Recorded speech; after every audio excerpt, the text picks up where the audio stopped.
Jom Mami, kita keluar dengan carrier baru. Tak nampak Mami. Kalau okey kita buat subcard yang ke-21 sayang. Jom sayang. Sayang, kita pakai carrier baru dah ni. Jom sayang, Allah jauhnya. Dah tak nampak Mami dah. Kat situ. Jom sayang, kita pergi cepat, balik cepat. Mami, sampai dah. Kita dah sampai iPad. Bukan iPad, kita dah sampai Padwise. Tengok berapa sayang? 266 sayang. Okay. Mami, why you baring Mami? Tak, pelan-pelan bismillahirrahmanirrahim. Okay. Oh, Mami. Okay.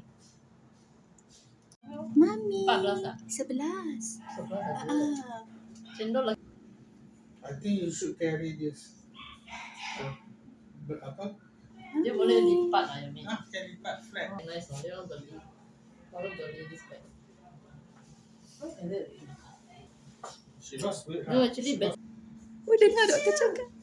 Tapi dia tak, I feel dia macam bright sikit, ceria sikit lah. Hai!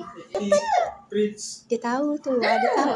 Jawab pun. Jawab. Kakak? Tak, yang doktor cakap. Ha. Dia kalau terus ni, Kadang-kadang kena check dia punya urine. Okay, instant Mami. Jom kita balik. Tengok. Jom.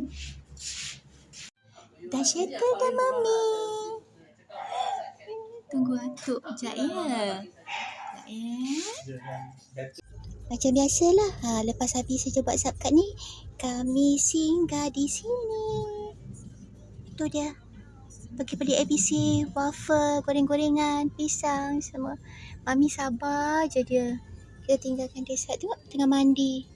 Saya Mami, atuk tengah bayar.